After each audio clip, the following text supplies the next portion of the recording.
Hi, evening everybody. I hope you can all hear me out there, and welcome to our 10th Open Clock Club. So it's our 10th week anniversary today, our birthday, and we are going to be giving away some prizes as we promised last week. So listen out for that. We'll be Frankie will be drawing the prizes towards the end of the session. Yeah, Frankie? So, as always, bit of housekeeping before we get started. This video, the recording of this session will go on our How to Repair Pendulum Clocks Open Clock Club archive. So if you want to remain anonymous, then please keep your camera turned off. We'll split the session into three broad sort of units with a little comfort break between those three units. And we're going to get started by responding to some things we were talking about last week. But this week, you'll have seen on social media, we're going to be talking about the anchor recoil escapement, and in particular, building up the thought process that leads up to maybe doing something about the pallet faces if they're worn. Somebody asked us, what do you do about worn pallet faces? And we're going to try and answer that. However, that's kind of quite an involved process, so please bear with us. And an extra special thank you this week to new starters. This Open Clock Club is really for beginners, so apologies beginners if some of this kind of races ahead a little bit, but we will try and rein it in, using the horse analogy, as much as possible. So we're going to just start with a little kind of quiz, because I know you like something to be chewing on in the meantime. Oh, by the way, we sold a few books this week, so big thank you to people out there who have bought a book.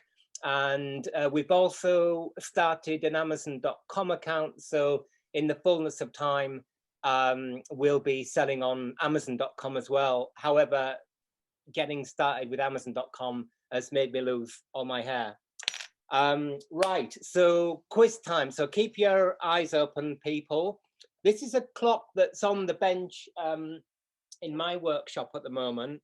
I'll put my gloves on because it's a customer clock.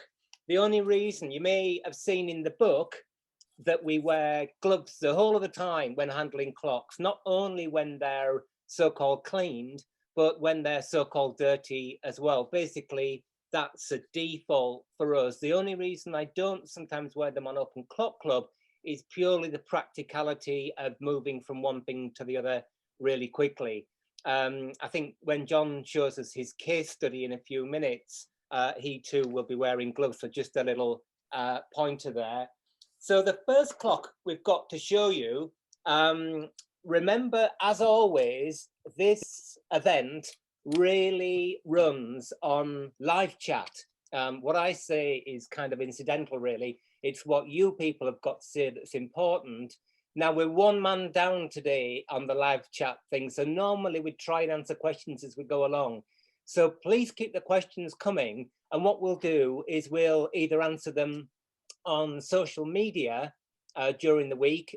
If you're on our Facebook page or on Twitter, please sign up. Or otherwise, we'll just roll it over to next week. So keep the live chat coming. Team Open Clock Club will do their very best. They're smiling still, so keep it going. So first question then. If you've not seen a striking clock before, apologies. I know this is primarily about the Smiths Enfield single train clock, and I've already lost my pointing device. 1 second.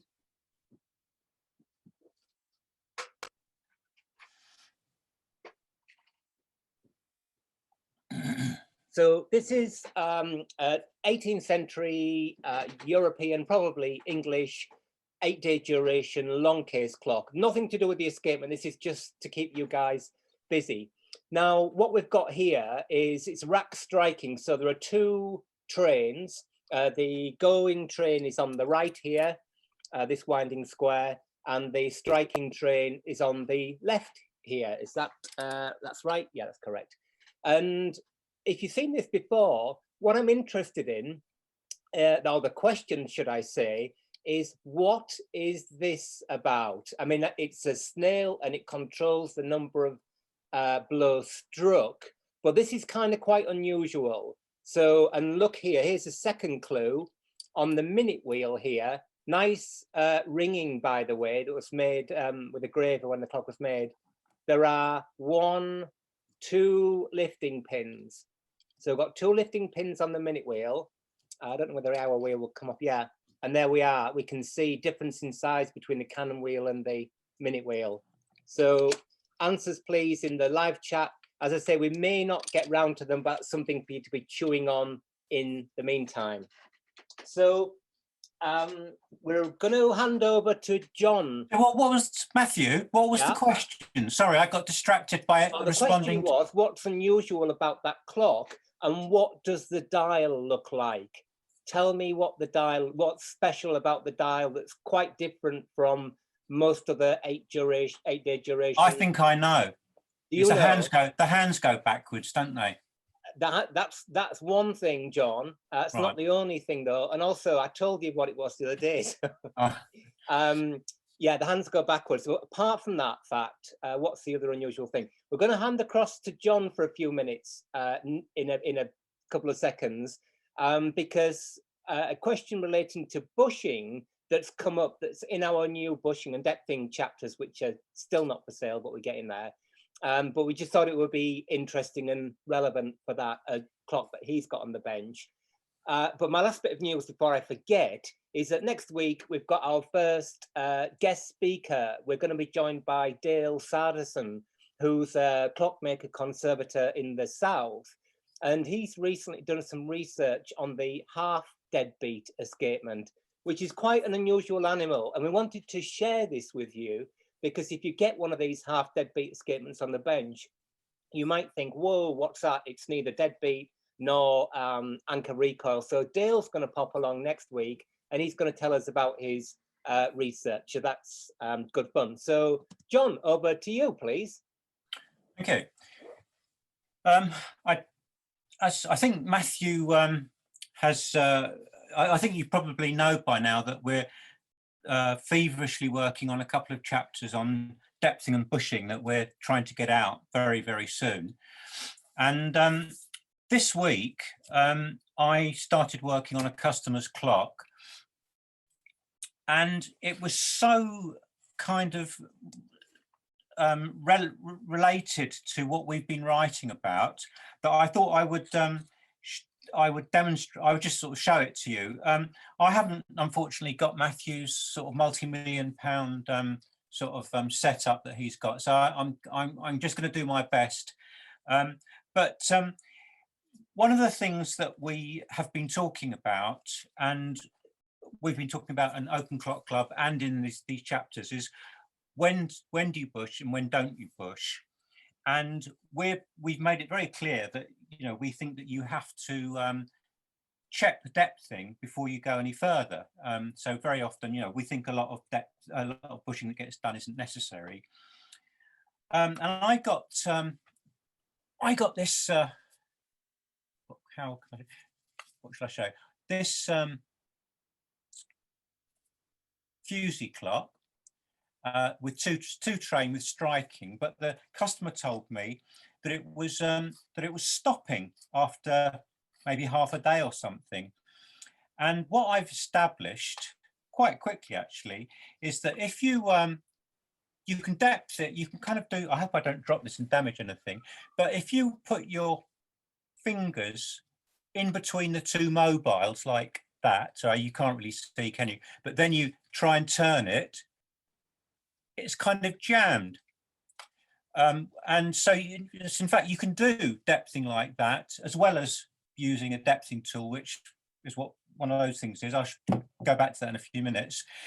But the interesting thing about this is not only is this an example of a clock that stopped because of a depthing fault, but it's almost kind of it's perfect for our purposes because you can't see it now. I'm going to do some photographs and get Matthew to stick them up on the net. But it's actually been rebushed, and the bush is obviously too soft a material, and that's what's caused that to wear and cause the butting, as it's called. And you can tell that it's the wrong material because it's, well, Matthew might want to explain this, but you can kind of see the oils turn black, which doesn't normally happen round. I mean, in fact, can you explain why that happens, Matthew? Yeah, I think, thanks for that, John. When we talked about bushing material, and we can come back to this next week, if you go, for those of you that are new here, if you go back 2 weeks on our archive, we had a plywood model that showed what butting was. That's what stops clocks when the pivots or the mobiles wear.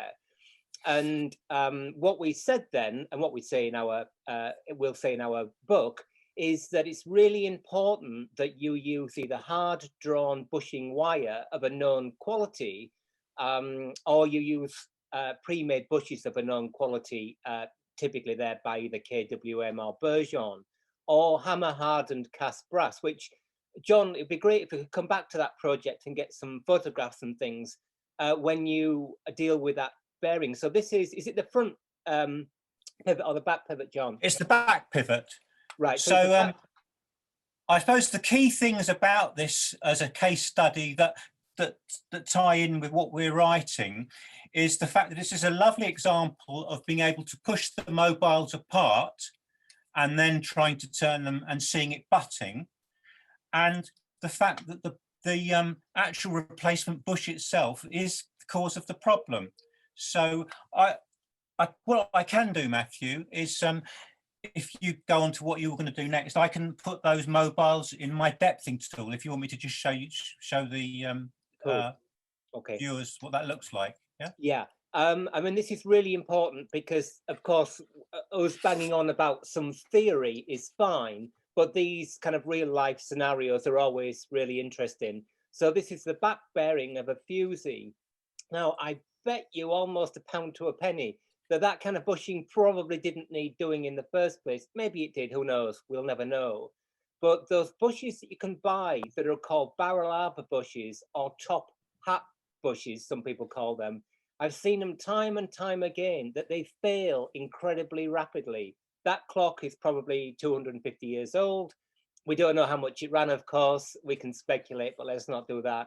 And that bush is probably, I don't know, 5, 10, 15, 20 years old. So if you do decide to bush, 2 really important points there raised by John. Never bush until you've actually checked depthing. And the second thing is use material of a known quality. Now, I think what John will have to do there, and he'll confirm a bit later, is he'll have to plug that hole with cast yellow brass, drill a pilot hole at the right depth, and then open that up by reaming or broaching.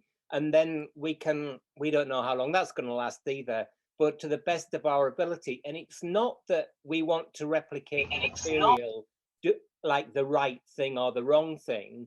It's purely that we want a serviceable repair. The problem is, of course, I don't know what the outside diameter of that bush is, John, but again, I would imagine it's probably been opened up more than necessary. Maybe not. I'm being unfair. Oddly enough, that's a very good point, actually, because the one that's worn is actually relatively conservative in that respect. On the other side, it's absolutely enormous. I don't know if I can. Well, the bushing is. The bushing. Can you see? Yeah. So, funnily enough, it's the one that looks kind of conservative. That's the one that's got all the wear. Cool. So some really important points there. We'll come back to that project. There's just one thing, a couple of things before we go for our first break, then we'll be onto the escapement, I promise. And that is that Wolfie, if you're out there, Wolfie, listening, Wolfie got it right about the clock motion work. Let's just go back to that for a second. Now, we haven't really talked about cleaning yet. We're not going to talk about cleaning today. But this clock has been cleaned in either water-based or ammoniated or xylene solution. And you can see the passivated layer has completely been stripped away. Now, this for me is incredibly problematic. I'll show you the back plate in a minute, but let's just talk about this motion work. So normally there are 11 steps actually here, plus this step. So 12 stations that relate to the 1 to 12 of striking. And normally this snail would run the whole way around with 12 steps. And here we've got 2 times 12. And the reason for that, Wolf has got it spot on, is that this clock has got a 24-hour dial. So the minute hand goes round at the normal rate of once per hour, but the hour hand only goes round once every 24 hours, like you'd find on a kind of astronomical clock. So we can see here, our minute wheel has got twice as many teeth on as our cannon wheel. Normally they've got the same number of teeth on. And then you've got 2, because this one goes round at half the speed of this. So it has to strike every hour. So this wheel takes 2 hours to make 1 rotation, if that makes sense. So Wolf is absolutely right. It's a 24-hour dial. Well done. He's a clever guy. There we go. I'll just show you the back plate. And this is a problem of fingerprinting. And I think Dale, actually, who's here next week, did some research on this. That brown stuff on brass, the tarnish, is a passivated layer. So given reasonable environmental conditions that you find in most modern domestic environments, pretty dry and so on, that is, using the term very loosely, I'm not a material scientist, protecting the metal. When you strip that away, the metal is incredibly vulnerable, as you see here, to fingerprinting. And this is also why we wear gloves when we're dealing with historic objects. But there you go. We'll talk about cleaning another time. So we're going to take the first of our comfort breaks now, and we're going to be back. It's 17:18. So let's start again at 20 minutes past on the dot, and we'll jump straight into the anchor recoil escapement and hopefully get on to refinishing pallets as promised. So see you in 2 minutes.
Welcome back, everybody, and let's jump into our anchor recoil escapement.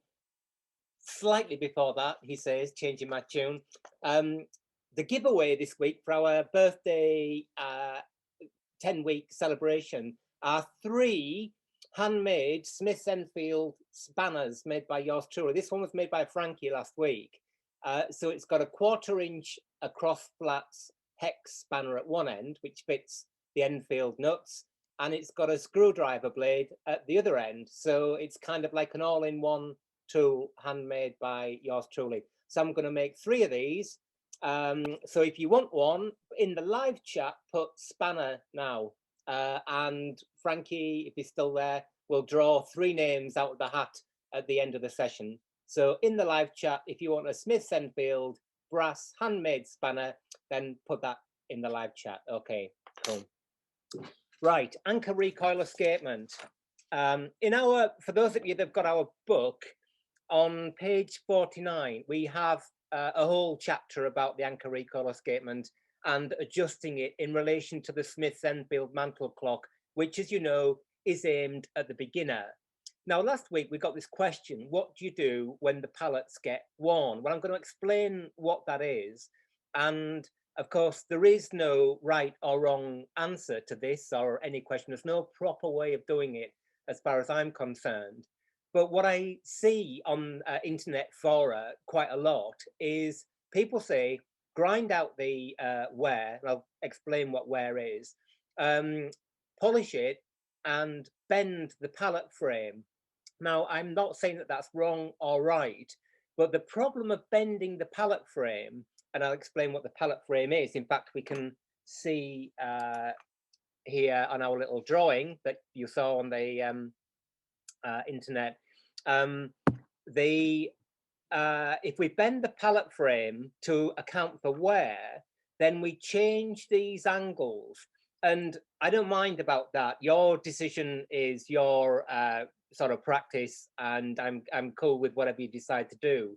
But what I see are a lot of beginners really struggling with this problem because it's relatively kind of complicated in terms of the angles and so on. So first, I'm going to talk about the angles and what they mean, which hopefully will inform your decision whether to bend them or not, and what are the alternatives, because we've got a relatively limited range of alternatives.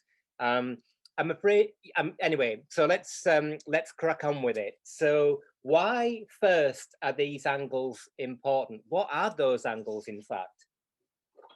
Well, I've got a homemade jig in a minute, but I'll just show you this escapement in the depthing tool. And if you've got if you don't have a depthing tool, maybe you've never seen it used for adjusting an escapement, but it's actually incredibly useful. It's not actually that useful for tonight. So I've made this about 2 o'clock this afternoon. I thought what I really need is a better jig for demonstrating this. So I got onto Bergeon in Switzerland, and they flew one across at great expense. So you'll see that in a minute. But the good thing about having the escapement in a jig or in a depthing tool is you can kind of get rid of all the other junk that comes with a clock, and you can just concentrate on the angles and wear and adjustment and so on.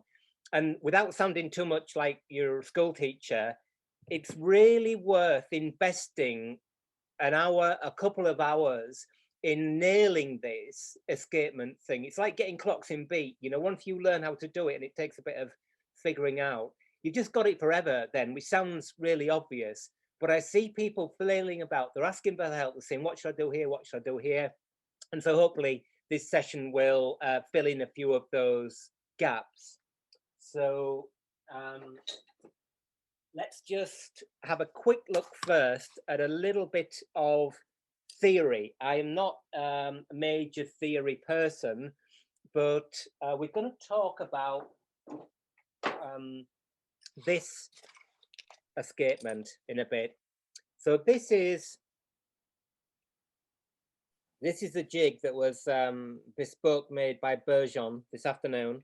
I won't dare tell you how much it cost, but anyway. So this is our little jig, and this is the escapement we're using. And this is out of a Smiths Enfield mantle clock. Now, those of you that work with American clocks will kind of recognize this layout with the bent strip pallets and the escape wheel. Now, and those clocks, I think, I don't know much about them, but often the escapement is planted like this when you look at the front of the clock. The pallets at the bottom. Are there any nodding heads there or not? But and in the Enfield, it's at the top. It doesn't matter which way you orient the thing. So what we're interested in here is these angles. Okay, what are those angles and why do they matter? And what happens maybe when you bend them as well to take up wear. Now, some of you who are not beginners, who are in practice, will say, well, I've been doing this for 20, 30, 40 years, and it's absolutely fine and it works great. On this kind of escapement, I would broadly agree with you. I think we just need to look at options, particularly where we've got a solid anchor, like the European style clock, because once you start to bend those pallets, you change the angles, and it's really kind of difficult to ever know what it was like in the first place. And of course, it's a one-way street, right? So we're going to come back to this model in a few minutes, but let's just have some kind of basics here. So in any anchor recoil escapement, like the long case clock one we saw, or like the Smith Enfield, or like the American clocks, doesn't matter. You've only ever got one active escape wheel tooth at any one time.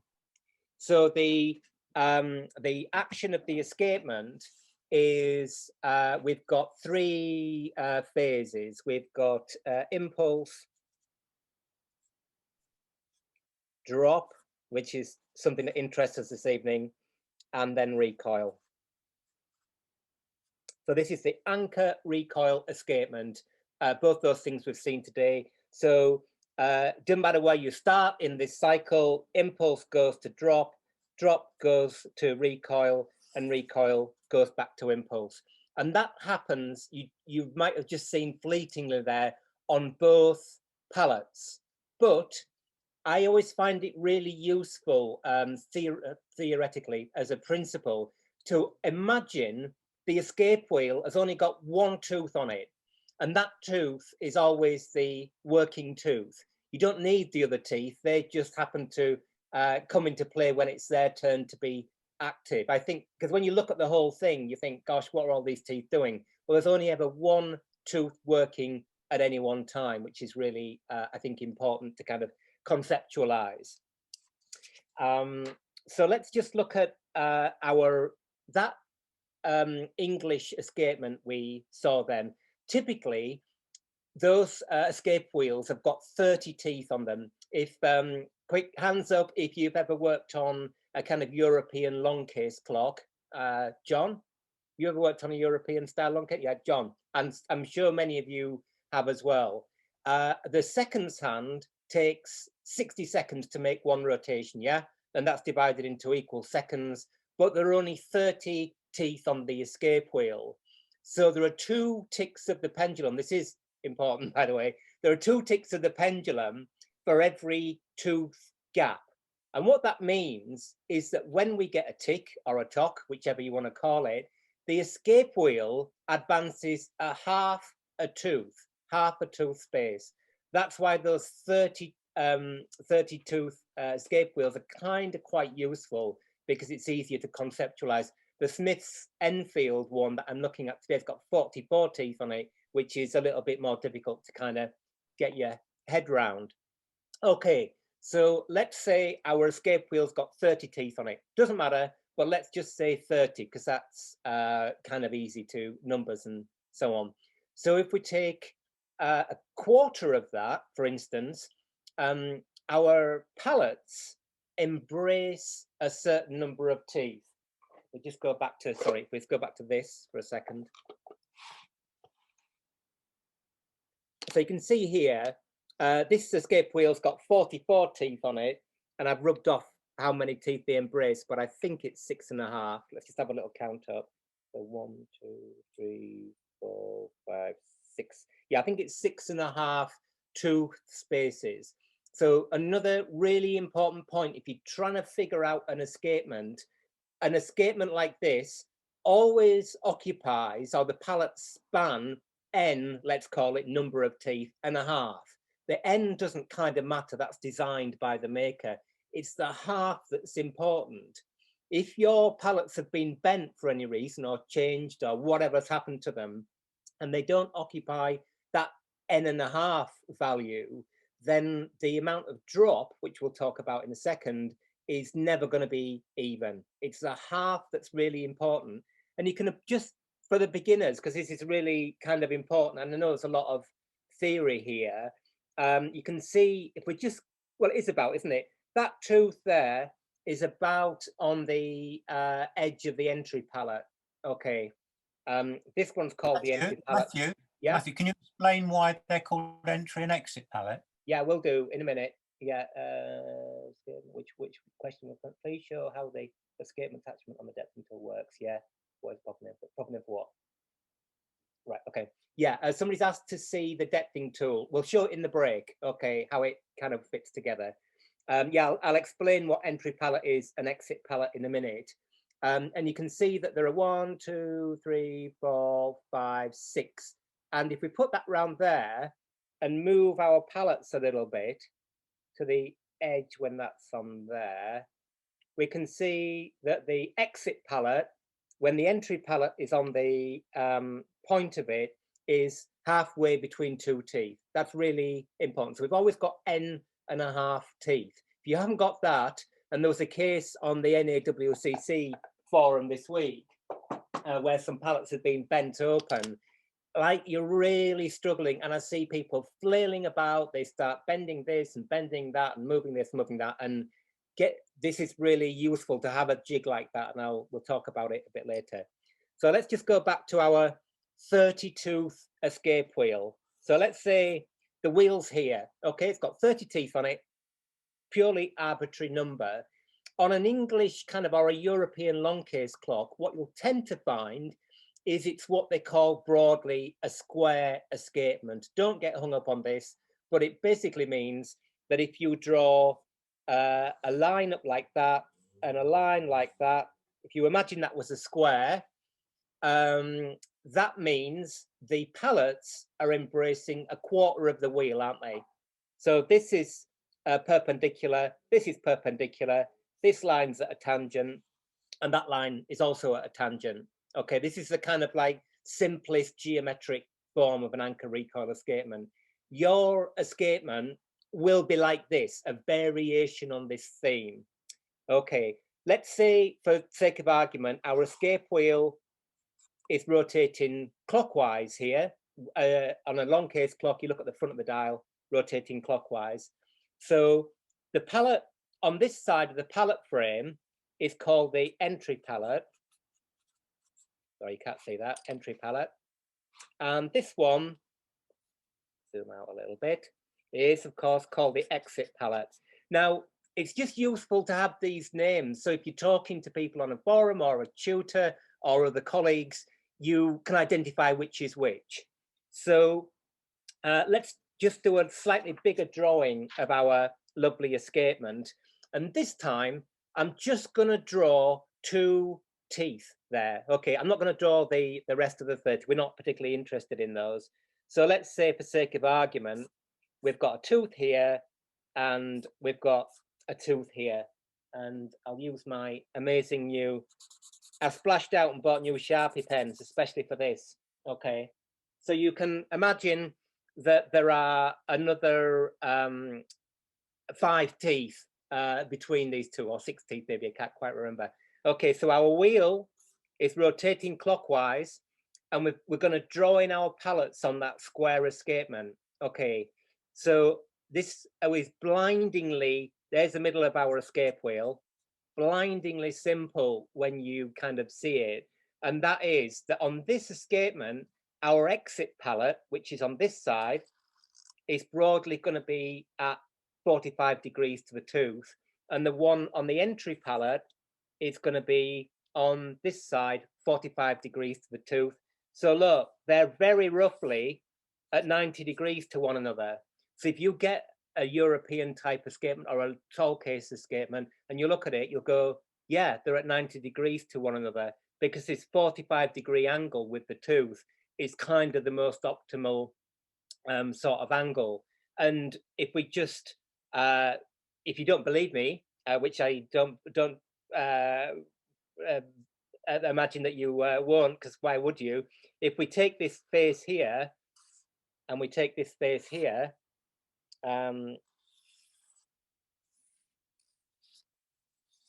we can draw in our pallets. Okay, now they are the Hunchback of Notre Dame pallets, but you've got your anchor recoil escapement. That is it. So the next, oh, just one thing before we move on. So remember, this is entry pallet, this is exit pallet, wheels rotating clockwise, we're looking at it. There are two critical kind of names for what the action of the escapement, how it operates, relating to the drop. And they are internal drop and external drop. And the only reason really to know these names is partly to kind of conceptualize it, but again, to be able to communicate it to other people. So you can say, yeah, it's got too much entry, exit.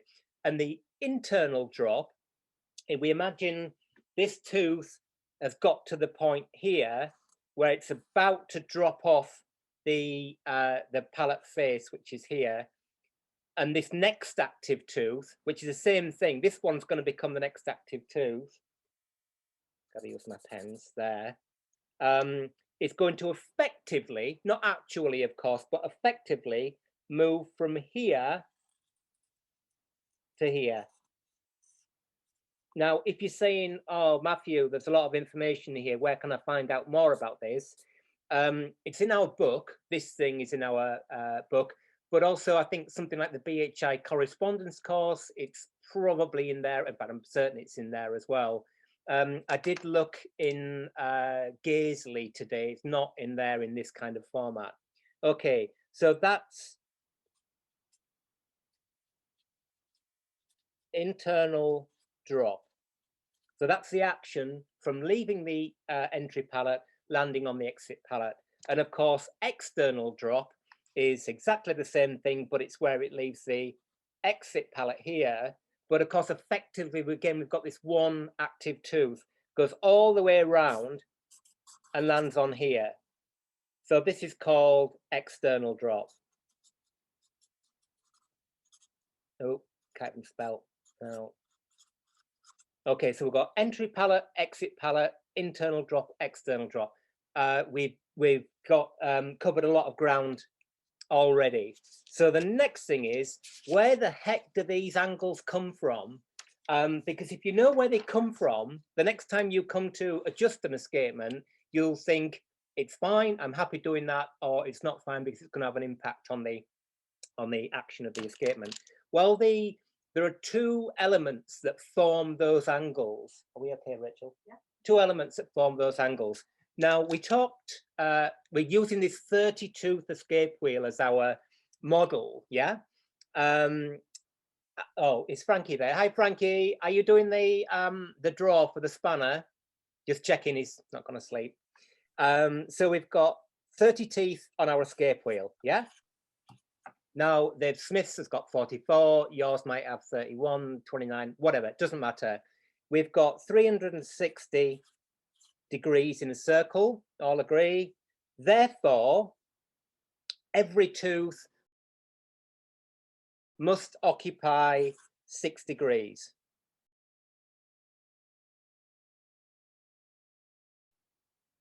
One tooth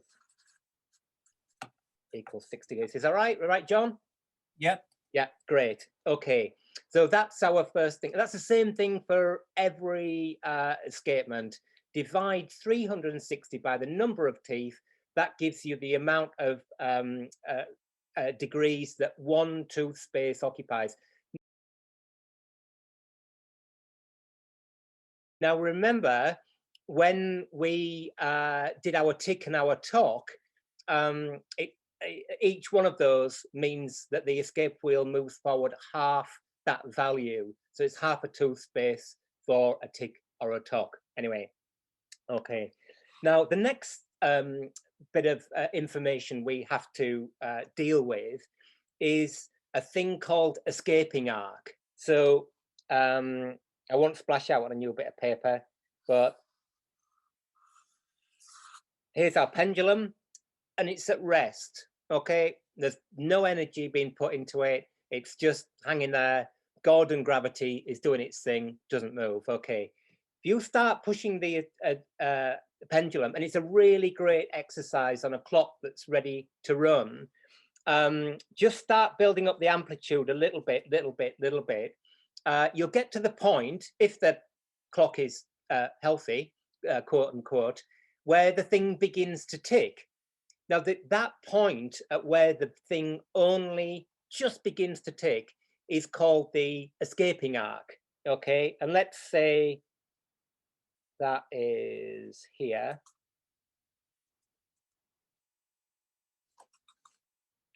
Show this in 36 degrees. What's that?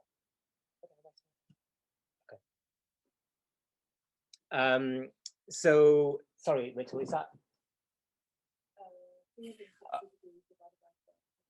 Yeah. I think, Matthew, it's Sorry, because 12 degrees.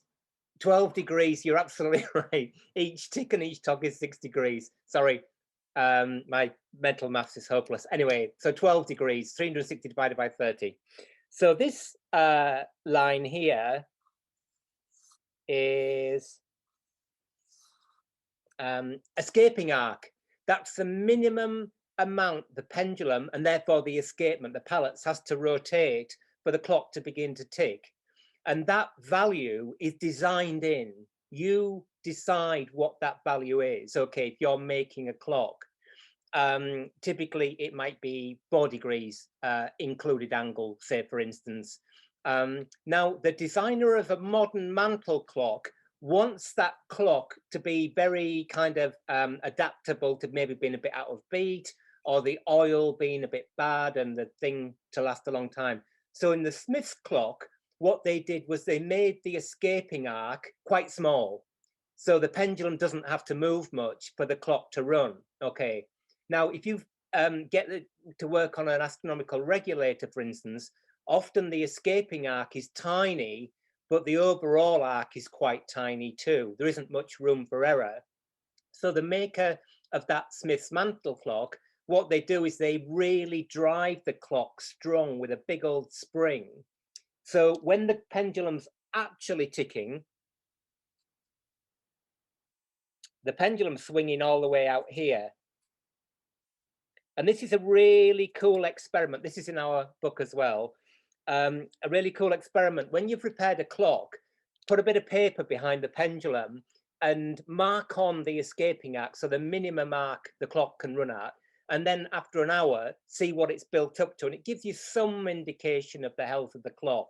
Now, people like Smiths, of course, want their clocks. They want to sell the clock and they do not want to see it again until it's worn out and then fashion's moved on. So they make this value here, which is called supplementary arc, quite big. Okay. And you do that by driving the clock. You put heavy weights on it, or you put, in the case of the Smiths, quite a big spring in it. Springs in Smiths Enfield clocks are already like really strong. They could be much weaker, but that would reduce supplementary arc, but not reduce escaping arc. And of course, the smaller that difference is, you know, if the clock's out of beat or maybe the wind blows on the pendulum or something, it's going to stop. Okay.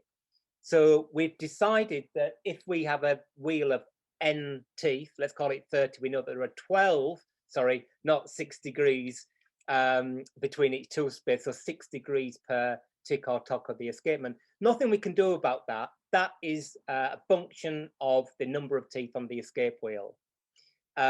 What we can change, however, is that escaping arc, and this is why it's important if you come to repair or change pallets. That is what you're changing when you bend the pallet frame. So I'll just give you an example, and then we'll have a very quick break. So here's our tooth, okay? Here's our escape wheel tooth, and it is heading in this direction, in that direction. We've got, let's just say we've got an inclined plane, which is our pallet face. Okay, if we put that inclined plane here, this is our pallet face here, the escape wheel can move as much as it wants. We know that it's restricted to moving half a tooth space every tick or tock. We're going to get 0 impulse, yeah? Okay, it's not going to go anywhere. If conversely we put our pallet face like this, also the clock isn't going to run, but we're going to get, if you like, well, none, but 100% impulse. Yeah, maybe it could slide up that face of the escape wheel. By the way, it's only ever the tip of the wheel, the leading edge of the tip of the wheel that does any work, the pallet shouldn't rub on the face of the down here somewhere. So you can see from this that to design a clock that runs, we need somewhere between 0 and 90 degrees. And we saw in our English or European long case clock, they very broadly choose something that is about 45 degrees. Okay, so that's our the angle at which the pallets are in relation to the teeth. So you can see that if you make, we'll go to our model after the break, but in the model, the pallets are maybe something like this, about 30 degrees from the tangent. And we see, I've already mentioned it, that gives us a relatively small escaping arc. If you imagine you've got the same length pallet, the more you rotate it like this, the more it has to move out of the way for any given rotation of the escape wheel tooth. And with a Smith's Enfield clock, we don't want that because we'd have a big escaping arc and the clocks would be more and more and more unreliable because our supplementary arc would decrease and decrease as a relative proportion. Okay, quite a lot to take in. Most of that's in our book and we can come back to it, but we're just going to take literally a 1 minute break now. So let's come back at 48, yeah, because we've not got much time, or 49, 48. And we'll get the Smith's model out again. Now we've got a broad understanding of why those angles are really important. Okay.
Start again.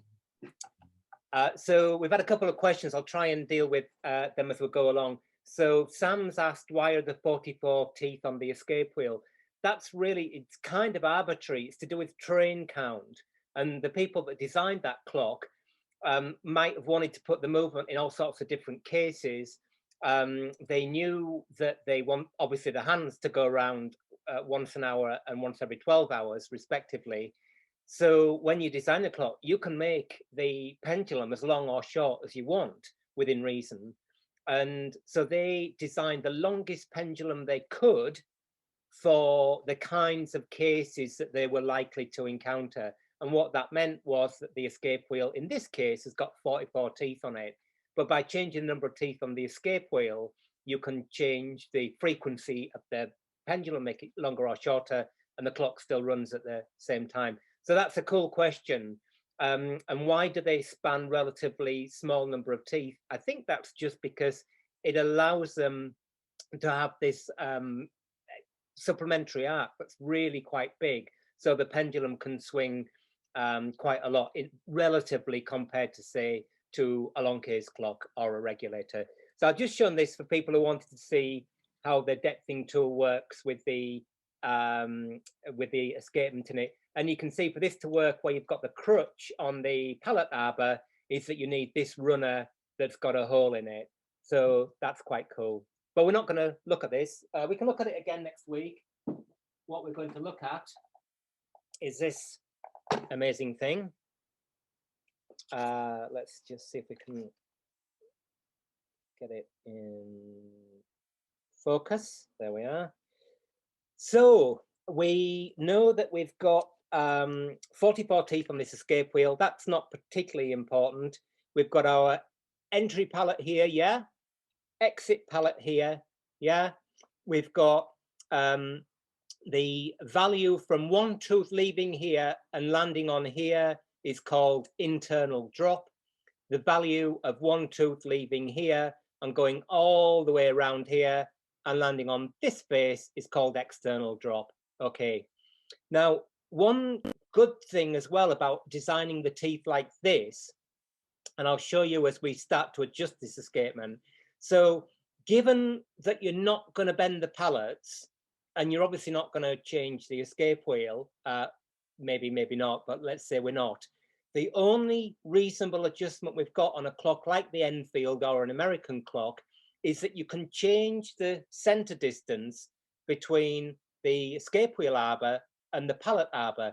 Now, on a kind of 18th century or European style clock, you can't do that because the back cock is fixed and steady pinned normally. So you're stuck with that center distance.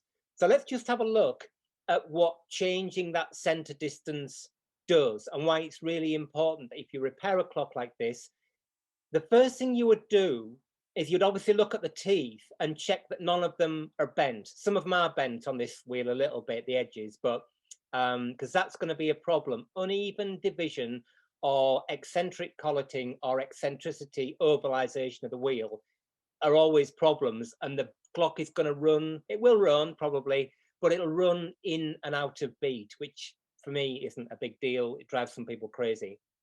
Okay, so our escape wheel here is rotating anti-clockwise as we're looking at it, and we can see that the escapement is moving from exit pallet to entry pallet, from exit pallet to entry pallet, exit pallet, entry pallet. Now, if we increase the center distance, remember we only started making this jig at 2 o'clock this afternoon, so I'll make a better one and do a YouTube video of it. If we increase center distance, imagine our tooth, our active tooth, there's one there with a bit of a pencil mark on it for some reason, is just about to leave the exit pallet, something like that. You can see here, look, there's a tiny gap between the incoming or the next active escape wheel tooth and the entry pallet. It's that gap, you have to have that gap that generates drop.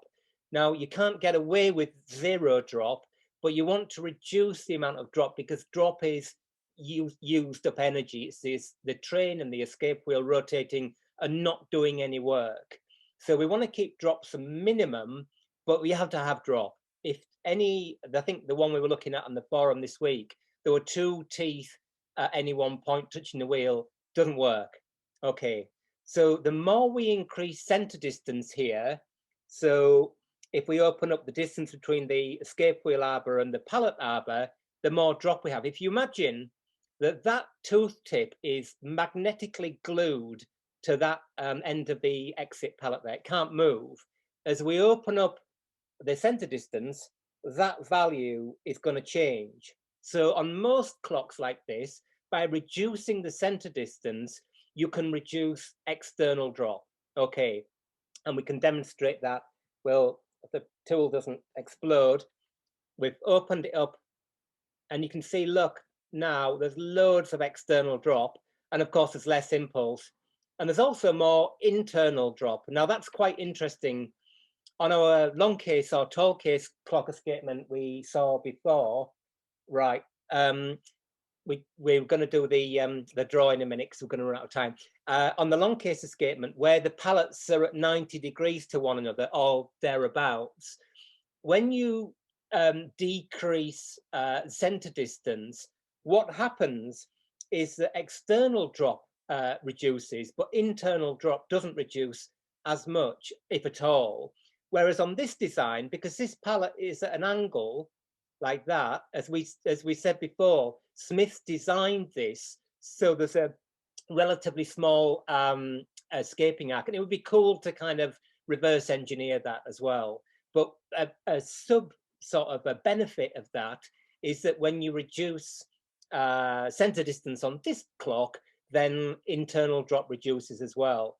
So we've got lots of external drop, but because we know that our pallets span n.5 teeth, I think it's 6.5 in this case, the thing works. Okay, if you find that the clock will tick on one side, but it jams on the other, then it's because your pallets don't span exactly, or near about half a tooth space. Okay, so we'll reduce center distance here a little bit, and we can see that still got quite a lot of external drop. Reduce it a bit more. We can see that drop reducing, yeah, a bit more. And what we do here, and what we advise in the book, is that you reduce the drop, center distance, which reduces drop, to this point. And you can see now, ooh, wobbly camera, you can see that our active tooth has landed on the escape entry pallet, but we've also got a tooth that's jammed here on the exit pallet. Now, this is really good news, because if you get to that stage where the escapement just jams, you know that you are a fraction away from it working perfectly. So this obviously wouldn't work, it's no good. So we just want to increase external drop a bit, like that, until it ticks.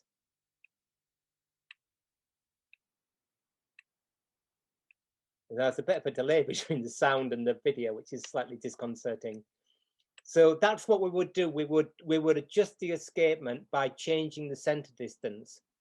Now, we're going to have to continue, as always, next week with this subject, because hopefully that's been useful. The next time you have an escapement that needs, or you think, or you've decided to do some refacing or repolishing or whatever, if you, let's say that internal drop was much bigger, and you think, well, if I just get this thing in the vise and squeeze the pallet frame so those two pallets are close together, that may be fine. I'm not going to make a judgment about whether that's right or wrong. There's no perfect way of doing this. But the point is, and I hope what we've discovered this week is that changes those angles.